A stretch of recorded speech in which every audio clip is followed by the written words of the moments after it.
Restoring operations after a ransomware or cyber compromise is complex and requires a well-organized approach to ensure the safety of data, systems, and infrastructure. I wanted to share a partial list of important considerations. Containment and isolation. Disconnect the infected systems. Immediately isolate affected systems to bring the ransomware or malware from spreading. Disable network connections. Shut down potentially compromised parts of the network, including shared drives. Identify affected systems. Determine which systems and data have been impacted. Evaluate the data integrity.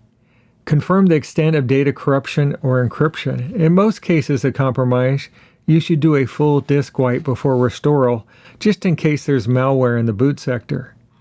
Conduct an incident post-mortem and root cause analysis, including identifying malware when possible, so your security systems will be able to protect you. If you don't do this, the same malware may come back again later to compromise your systems all over again. Keep in mind, in rare cases, firmware can get compromised and your computer may have to be replaced entirely.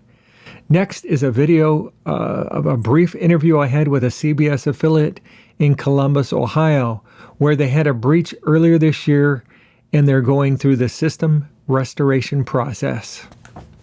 Well, it's been more than 2 months since the city of Columbus announced it's been hacked. Hundreds of thousands of private information of residents was released on the dark web.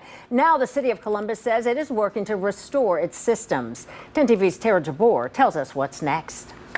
Mayor Andrew Ginther says that the city of Columbus hopes to have all of its IT restored by the end of October. Today, I spoke to cybersecurity experts about what it takes to restore a system. Restoring the system of a city isn't easy. Mayor Andrew Ginther says the Department of Technology is working overtime to restore the city's system. But what does restoration really mean?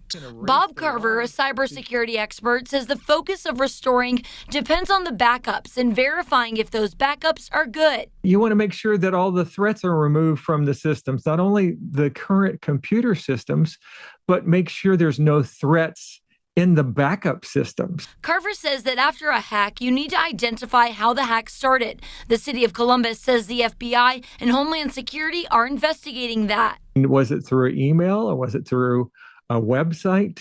And then what malware? Why didn't the endpoint security pick up that malware? Carver's advice for the city is simple. Check everything to try and prevent future hacks. They try to restore too quickly, and they just assume if they restore everything, everything's going to be fine.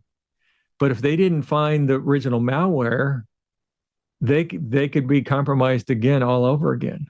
Reporting in Columbus, Tara Jabor, 10 TV News.